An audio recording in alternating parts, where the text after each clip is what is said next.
There are two stories you hear about China and the internet. One story says China is helping countries modernize.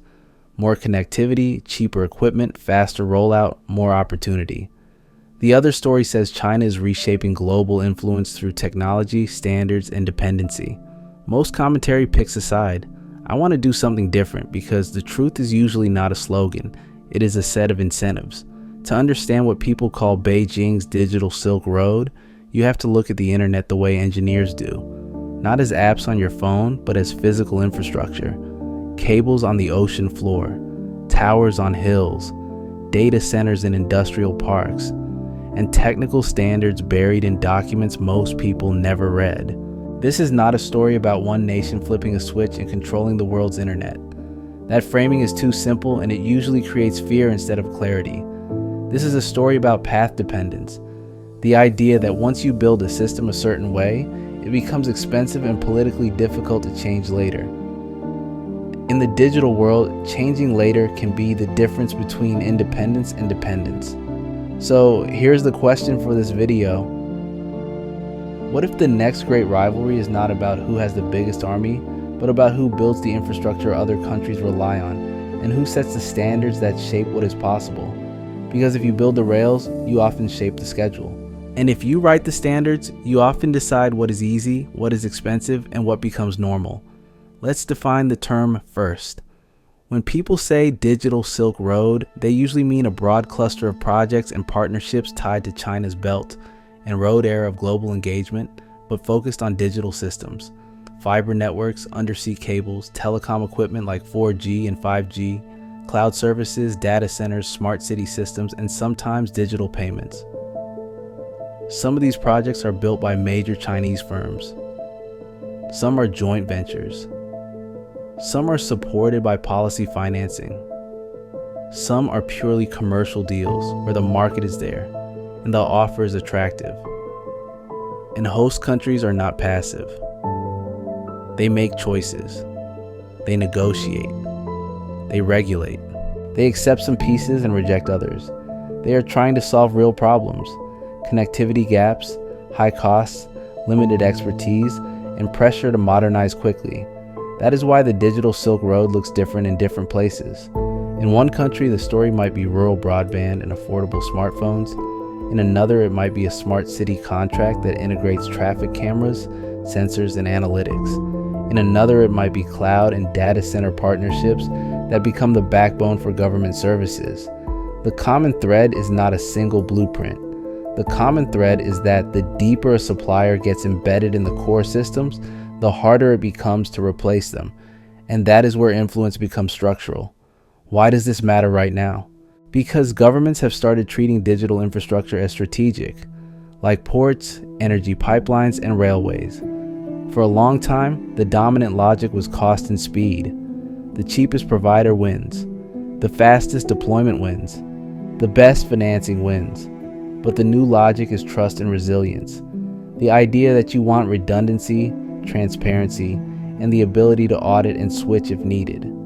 This shift pulls cables, networks, and cloud infrastructure into geopolitical competition, not because every piece of equipment is malicious, but because the system is so critical that even small risks become national level problems.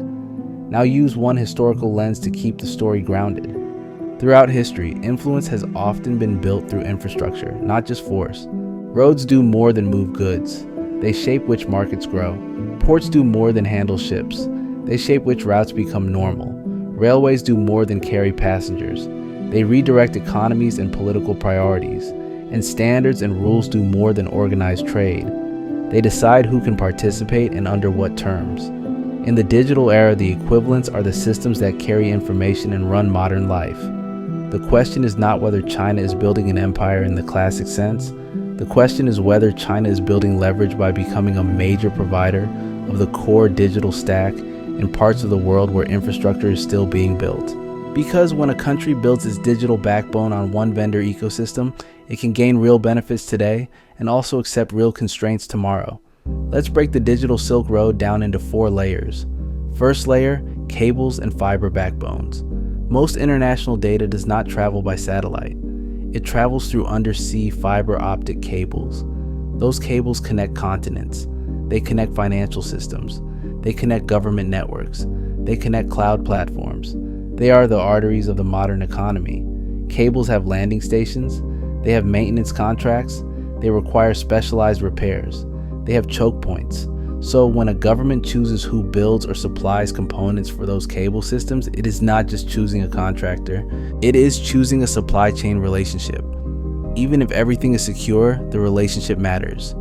Who shows up when something breaks? Who provides updates? Who has the expertise to troubleshoot?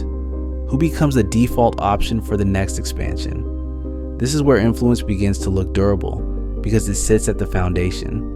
Once the foundation is built, everything else is built on top of it. Second layer, telecom networks, especially 4G and 5G. Telecom networks are not just about faster videos. They are the nervous system for digital economies. They determine whether a country can scale mobile payments, logistics tracking, remote work, distance learning, and connected manufacturing. They also shape what kinds of surveillance are possible, because surveillance in modern states depends on connectivity, sensors, and analytics. Here's the incentive problem. Many countries need connectivity quickly. They face political pressure to deliver growth and services. They do not always have the capital or technical workforce to build everything themselves. Chinese telecom vendors often offer competitive pricing and rapid deployment. Sometimes they offer bundled financing. Sometimes they offer training and long-term service. From the perspective of a cash-constrained government, that can look like a development win. But there is a trade-off. The more deeply a vendor becomes embedded in the network, the harder and more expensive it becomes to switch later. You might need to replace equipment, retrain staff, rewrite contracts, redesign parts of the network, and manage political fallout if services degrade during the transition. This is where switching costs matter. Influence can come from being affordable today and costly to replace tomorrow. Third layer, data centers and cloud ecosystems. This is where the phrase digital sovereignty becomes real. When a government digitizes services, where does the data sit? When a health system goes digital, where is sensitive data stored? When a tax agency moves online, what platform runs it? When businesses scale, whose cloud do they build on? Cloud and data center choices create ecosystems. They shape what software integrates easily. They shape cybersecurity practices. They shape how cross-border data flows are handled. And they shape who has technical dominance when something goes wrong. Again, the attraction is real. Data centers can improve reliability. Cloud services can reduce costs. They can help governments and companies scale faster than building everything in-house.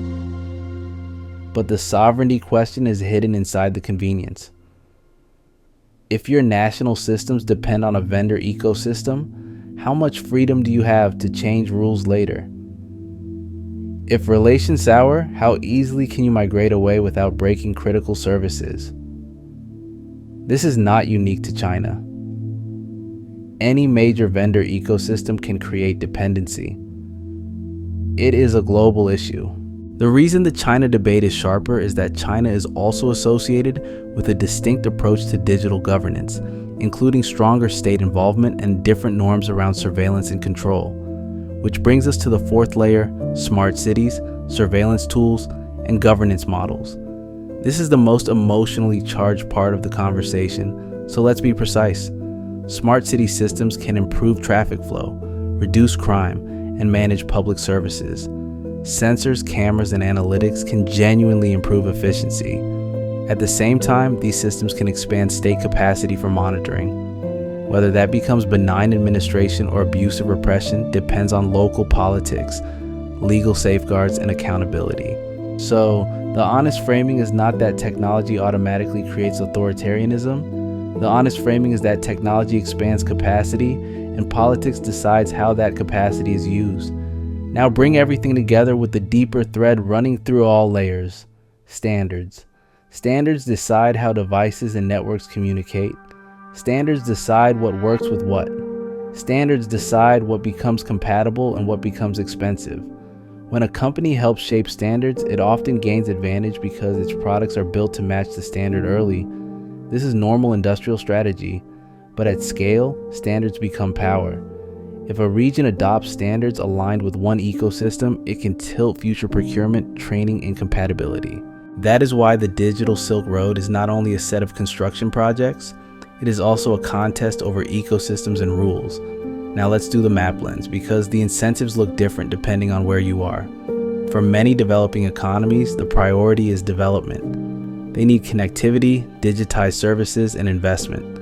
From that perspective, Chinese projects can look like opportunity, especially when alternatives are more expensive, slower, or come with fewer financing options. But even in those regions, governments increasingly ask a second question: resilience. How do we avoid dependence on any single supplier?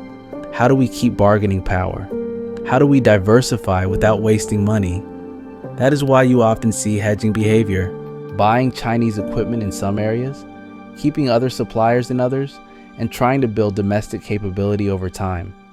For Europe, the emphasis tends to be strategic autonomy, keeping options, controlling critical systems, and maintaining competitiveness through standards influence. For the United States and close allies, the framing is more explicitly national security. The fear is that critical infrastructure could become a vulnerability in a crisis, or that supply chain dependence could limit options during confrontation. For China, the incentives are not only political influence, they are also economic and industrial. Markets for Chinese firms, scale, standards leadership, and insulation against foreign technology pressure by expanding global demand for Chinese alternatives. None of this requires a conspiracy to matter. This is how great power competition works in a connected world. So what changes over the next 5 to 10 years? 3 likely effects without needing to predict catastrophe. First, more countries will pursue diversification, not because they hate any particular supplier, but because they want redundancy, leverage, and the ability to switch. Second, standards competition will intensify. More battles in international bodies, more industrial policy, more attempts to build compatible ecosystems among partners. This probably will not create 2 completely separate internets, but it can create frictions, compatibility issues, and political pressure around procurement choices. Third, sovereignty will expand beyond borders. In the digital era, sovereignty includes data, standards, supply chains, and the ability to audit systems and switch without breaking national services. Now we get to what people often miss. Most debate focuses on a single question: is there a backdoor? That matters, but it is not the whole story. Influence does not require a secret door. Influence can come from normal operations: contracts, upgrades, training, standards, and switching costs. A country can be secure today and still be constrained tomorrow if changing vendors would cause economic disruption or political instability. So the better question is, do you have options? Can you inspect? Can you regulate? Can you diversify? Can you switch? Can you build domestic capability? Because the most durable power is not always coercion. It is convenience that becomes dependence. To keep this balance, we should also acknowledge the benefits. The Digital Silk Road can expand connectivity to places left behind. It can reduce costs. It can bring technical expertise. It can help governments digitize services quickly. And for many citizens, the benefits are tangible: access to education, banking, commerce, and communication. The question is not whether connectivity is good. The question is how to get connectivity without losing agency, how to modernize without creating single points of failure, how to build smart systems without building a surveillance state. That is the real trade-off. So here's the closing insight. The Digital Silk Road is not a science fiction plot, and it is not purely charity. It is a strategic pattern where economic incentives and geopolitical incentives overlap. It reshapes influence by reshaping infrastructure. And in the digital era, infrastructure becomes destiny unless countries design for resilience. If there is one sentence to remember, it is this: Digital sovereignty is not about rejecting the internet. It is about keeping options inside the internet. And for you watching, I want to ask one question. If your country had to choose, would you prioritize cheaper connectivity today or more control and flexibility tomorrow? Tell me what you think.